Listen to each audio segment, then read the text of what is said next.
প্রিয় বন্ধুরা, ভাবছেন সুন্দর কোনো ভিডিও? না, কিছু কথা, কিছু স্মৃতি। জন্মটা হয়েছিল খুব সাধারণভাবে। দেখতে দেখতে সব কিছু বুঝতে শিখলাম। হারিয়ে গেল সামনে থেকে জন্মদাতা। কষ্টের দিন চলে আসলো। দুমুঠো খাবার, এক টুকরো কাপড়।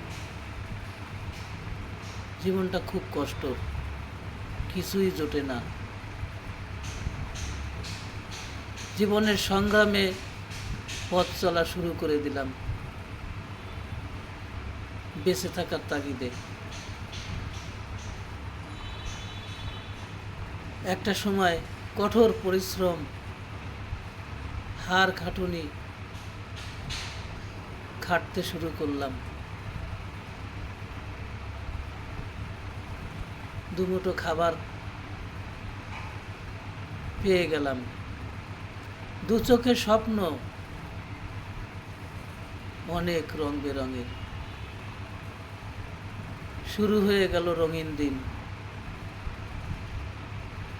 কিন্তু কপাল ওই বিধাতা বেঁধে দিয়েছে, যা কখনো পাল্টানো যায় না। শত চেষ্টা, শত যোগ্যতা দেখানো, কিছুতেই কাজ হয় না।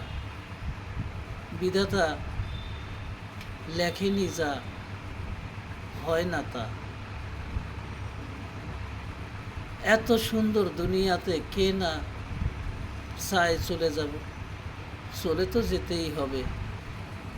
মাঝের পৃথিবীতে হাজারো মানুষের সাথে বন্ধুত্ব তৈরি হলো, ভালোবাসা সৃষ্টি হলো। সে ভালোবাসা এত বেশি কষ্ট, এত বেশি যন্ত্রণা, কে জানত? তাহলে হয়তো ওই বিধাতাকে বলতাম, আমি যেতে চাই না এই জগতে, আমি এখানে কাদামাটি ভালোই আছি। নিষ্ঠুর দুনিয়া। মোবাইল এলো, মোবাইলে কত মানুষের সাথে সম্পর্ক, যোগাযোগ, পরিচয় হতে শুরু হলো। জীবন একটা যুদ্ধক্ষেত্র। কষ্ট দুদিনের দুনিয়াতে শুরু হয়ে গেল। এইভাবে চলতে থাকলাম। কত বন্ধু ফেসবুকে, মেসেঞ্জারে।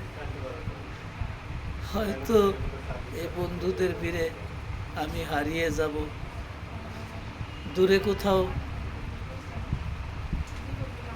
যে যেখানে আছে তারা খুঁজবে, পাবে না আমাকে। আমার কোনো নতুন ভিডিও যাবে না, কোনো নতুন লেখা আসবে না। বন্ধুরা হয়তো ভাববে, মনে হয় আমার থেকে ভালো কোনো পরিচিত মানুষ পেয়ে গেছে। কিন্তু আমি যে উপরের ডাকে আমি চলে গেছি, এটা কেউ হয়তো জানবেও না। কেউ কেউ হয়তো আমার পুরনো ভিডিওগুলো টেনে টেনে দেখবে আর ভাববে, মানুষটা আর নতুন ভিডিও ছাড়ে না কেন। কষ্ট, খুবই কষ্ট। অবুঝভাবে এসেছিলাম, কষ্ট নিয়ে কখন চলে গেলাম কেউ জানতেও পারল না। এটাই হলো অদেষ্ট কপাল।